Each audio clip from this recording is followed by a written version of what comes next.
Salut, c'est Arnold Schwarzenegger.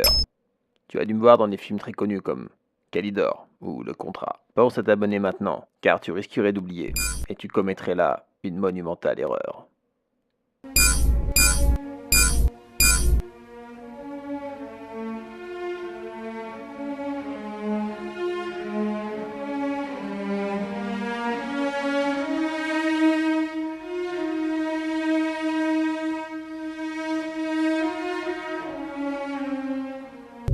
J'ai envie de dire, plouf, hein. Je viens de voir Aquaman, je me suis dit, il faut que je le voie. Beaucoup d'avis divergents. Alors donc, critique à chaud. À chaud. Ai-je aimé? Ou vais-je lui arracher la tête à la carcasse et le démembrer comme cette crevette que j'ai mangée à Noël et qui ne m'avait absolument rien fait?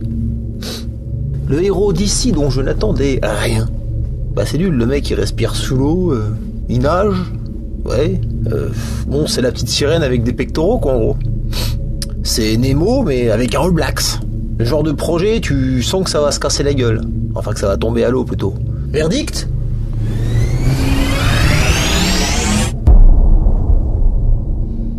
Bah si. Il m'y attendait pas et je suis le premier surpris. Mais je suis pas triste, hein. Je suis content. Je suis allé voir un film plus que bien. Alors l'histoire, j'ai envie de dire, elle est un peu bateau. Bateau. Bien. On enchaîne. On coupera les blagues après, ça j'ai pas le temps. C'est le fils bâtard de la reine qui a peine à accepter son destin de roi. Hashtag Jon Snow. En fait, c'est Black Panther avec des écailles. Hein. Histoire de frères, une histoire de civilisation cachée, avec une super technologie de dingue. Il y a un petit peu de Thor dedans, je trouve. Parce que le mec, il doit trouver un ustensile, hein, un ustensile royal. Tantôt marteau, tantôt, hein, pince à sucre, on sait pas. Bref. Jenny, pour ça, tu dois trouver ceci. J'en ai déjà un, c'est bon. Il est loin de valoir celui-ci. Alors l'affiche spoil la tenue de Poséidon. Donc techniquement, on se doute que Arthur va réussir. Alors, ce film ne sert à rien. Ce film ne sert à rien. Morpheus disait: quand comprendras-tu, Néo, qu'il y a une différence entre connaître le chemin et arpenter le chemin? Eh oui, car l'important, c'est pas le but, non, c'est le chemin. Et le cinéma, ça sert à ça, à nous montrer le cheminement, le voyage, le périple. Et finalement, pas besoin de casser les codes, casser les attentes, pas besoin de faire comme Rian Johnson dans Star Wars 8, pour faire un film qui envoie. La modestie d'Aquaman et sa générosité sont au cœur même de la réussite de ce scénario.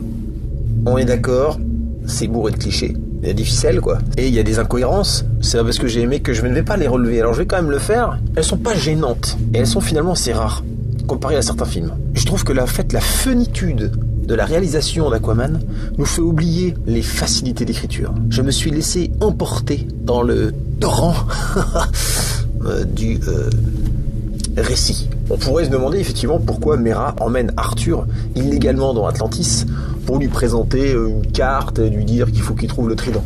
Elle ne pouvait pas lui expliquer tout ça dehors d'Atlantis, ailleurs, chez lui, en tout cas pas à un endroit où il a pas le droit d'aller. Parce que du coup, il se fait choper par la douane, capturé, enchaîné, duel au sommet, duel perdu, et finalement libéré.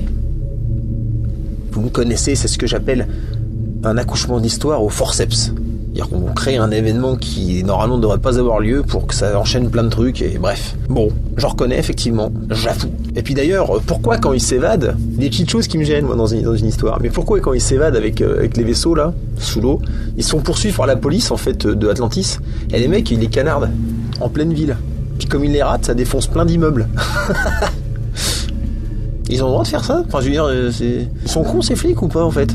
Et oui, l'intrigue politique est un petit peu survolée de manière assez elle est cucu, c'est vrai qu'elle est un peu cucu, même si quand même le fond, il faut le reconnaître, c'est de l'écologie, et je crois que c'est on ne peut plus crédible comme sujet. Donc quelque part, il y a quand même des bases, même si c'est Ça s'embraye assez vite, on peut se demander ce que foutent les autres rois, pourquoi il n'y a pas de complot dans l'autre sens, pourquoi il est tout seul, pourquoi il... Bon bref... Oui, ok, d'accord. Il y a des incohérences, comme... Ah ouais, là, oui. Voilà, mais dès le début du film, en fait, quand j'y réfléchis. Non mais si. Ah non, oh, ouais. À qui ça arrive d'avoir Nicole Kidman qui s'échoue dans ton jardin? Ça arrive dans la vraie vie, ça? Ah. Ouais, un coup, il y a une fille, elle a tapé la porte. Elle j'ouvre, la fille, elle me fait vous habitez seul? Putain, la drague! Putain, la fille, je l'attrape, là! En fait, elle venait pour le recensement. Et il m'a compris, ouais, pour ça. Ouais, c'est le festival de la blague ici, t'as compris. Ouais. Donc c'était un sketch de Dupontel, je fais un petit peu de pub pour les vieux sketchs de Dupontel, parce que ce qu'il y a de meilleur, c'est Dupontel, c'est ce qu'il a fait au début. Hein, vous plantez pas. Mais les incohérences, comme par exemple dans Mortal Engine, ça a estompé les qualités, sous un déluge, derrière une myriade de défauts. Et ici, Aquaman, les défauts ne suffisent pas à contrebalancer les qualités. Alors, la réalisation. Venons-en au point fort du film tout de suite. Hein.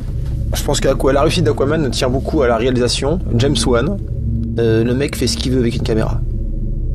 C'est une maîtrise de dingue. On m'avait prévenu avant de le voir. J'ai fait du coup un petit peu plus attention.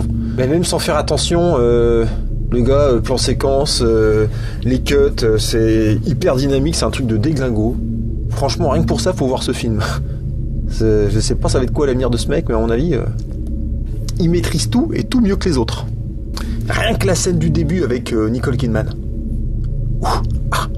C'est absolument incroyable. Ça filme vite, ça va dans tous les sens et on comprend tout. C'est que... Le mec, il te fait passer les bastons de Matrix pour du bal musette 3e âge. La baston dans le sous-marin du début, la poursuite en Sicile, puis c'est épique au taquet, quoi. C'est-à-dire, Batman n'a jamais eu le quart de la moitié du 10e de ce qu'Aquaman a eu dans ce film, quoi. J'ai envie de dire, Aquaman, c'est devenu mon héros préféré, quoi. Franchement. Il y a quelque chose, il se passe un truc. Et puis c'est super beau, puisque ce sont des fonds marins, et donc du coup ça se prête super bien au décor, voilà, qu'il y en a autant en haut qu'en bas que sur les côtés. Enfin, c'est un truc de fou. Les mecs ont pu se donner à cœur joie au niveau des graphismes et tout. C'est le monde de Nemo, mais en surboosté, quoi. Hein, tu remplaces le poisson par un catcheur, par contre. Hein, parce que sinon... Regarde, spoiler, ok? Ouais, d'accord. Hein, je spoil pas des masses, mais je spoil un minimum. Tant, j'ai envie de dire. Non, j'ai pas spoilé grand chose, mais juste à un moment donné, j'ai remarqué qu'au fond de l'eau, à un moment donné, dans les déchets, il y a Annabelle, la poupée du film d'horreur. Et en fait, pour ceux qui le savent pas, James Wan, c'est le mec qui a fait, il a fait le premier Saw, je crois. Il a fait Annabelle, il a fait Les Conjuring. Bref, c'est un spécialiste du film d'horreur et du film d'horreur qui fait sursauter. Et j'ai envie de dire, ça explique les quelques petits jumpscares qui s'amusent à nous foutre dans le film. Je crois qu'il y en a au moins 4 ou 5. Première scène du film, c'est un volet qui claque, mais tu t'y attends pas du tout. Putain. Moi j'étais en train de m'endormir sur la bande-annonce de Bumblebee, là, tellement ça a l'air nul, ce truc de Transformer de merde. Quand les pirates tuent les soldats du sous-marin, ça commence direct sur un plan du fusil mitrailleur qui tire. Pareil, le mec il arrive à te faire sursauter avec ça, quoi. Ouais, t'as le monstre de la fosse des abysses aussi que tu vois pas arriver. C'est pas mal. Puis t'as les explosions, je crois qu'au moins 2 ou 3 scènes. Bam! T'as une explosion qui arrive au bon moment, tout pile pour relancer l'action après une pause, quoi. Bon, là, c'est vrai que c'est un peu cliché, mais ça passe bien, franchement. Je vais pas critiquer ça, parce que c'est une mécanique assez correcte, quoi. Ça fait plaisir, on se laisse aller, c'est bien, franchement. Ça efface pas le reste, en tout cas. Il y a un truc sympa sur la mise en scène du personnage Aquaman. C'est les regards badass, c'est en mode... avec un petit coup de guitare électrique derrière, tu sais. Un truc qui pète comme ça.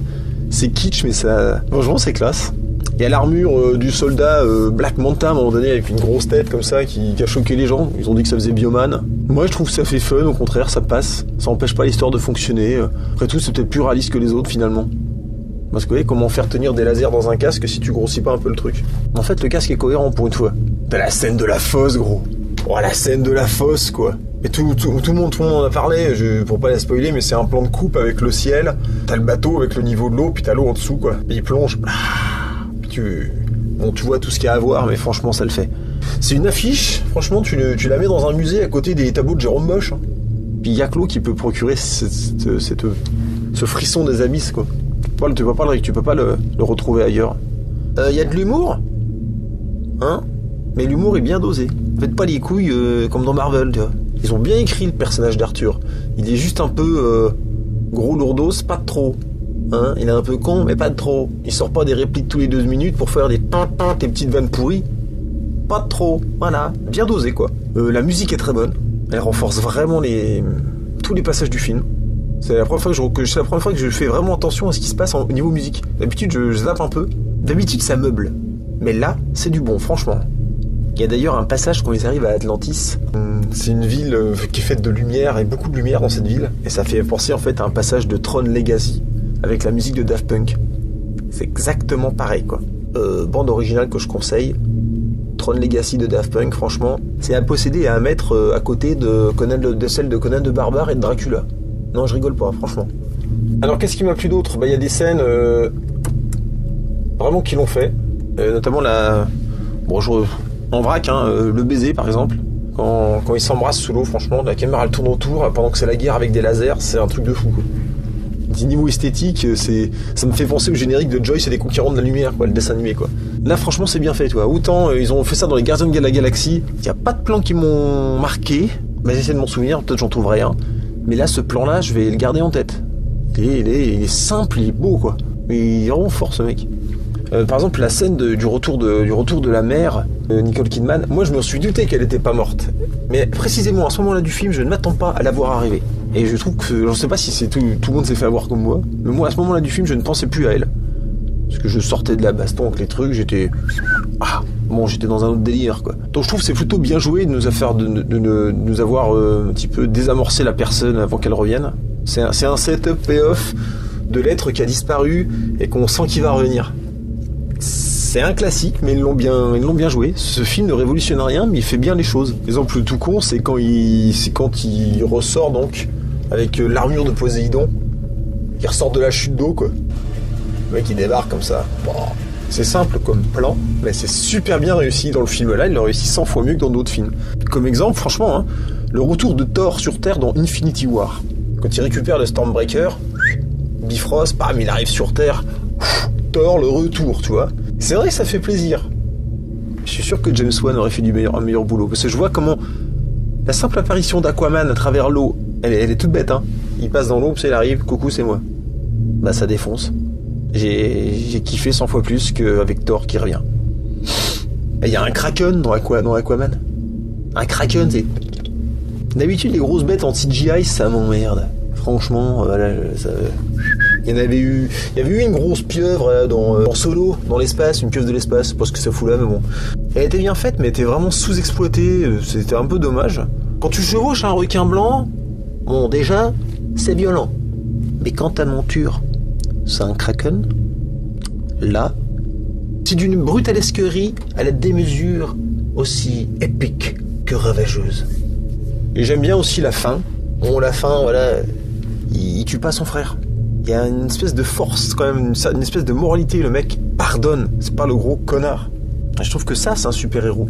Et comme le dit à un moment donné sa mère, les rois se battent pour leur nation, et les héros se battent pour tout le monde. Putain, même Nicole Kidman a le droit de se la péter Maître Yoda à un moment dans le film. Ce film refait plein de choses qu'on a déjà vues, mais elle le fait bien. Mieux. Conclusion ? Je pense que c'est le meilleur DC, tout simplement. Si vous êtes fan de blockbuster, voilà, c'est obligé, il faut y aller. Je dirais d'ailleurs que le nouveau super-héros de DC, c'est plutôt James Wan, en fait, hein, parce que le mec a quand même sauvé leur univers d'un seul coup, là. Mais c'est dommage qu'il n'ait pas fait Infinity War, justement. Ce serait peut-être l'occasion d'ailleurs de rebooter Batman correctement. ça serait super classe si James Wan le faisait. On aurait enfin des scènes épiques avec Batman. Ça serait pas trop tôt, quoi. Hein, parce qu'entre les armures en plastoc des Nolan et des vieux trucs des années 80, Batman n'a pas eu de bol. Faut quand même reconnaître. On a le droit de rêver. Ça peut vous laisser un avant-goût de ce qu'il reste à faire dans un monde cinématographique où, soi-disant, tout a été fait. Bon, sur ces bonnes paroles, je vous laisse, et surtout, bonne année 2194. Alors oui, pour les retardataires, bonne année 2019. On contrôle, ils ont Internet en 2019? Affirmatif. Ouais. Moi, j'ai eu un doute à un moment donné, je me suis dit ça sert à rien ce que je fais. Donc c'était la critique à chaud d'un Aquaman dont je n'attendais rien, mais qui a quand même comblé mes attentes. Non, ça va pas, c'est con ça, parce que si je n'attendais rien et qu'il comble mes attentes, ça veut dire non ou pas?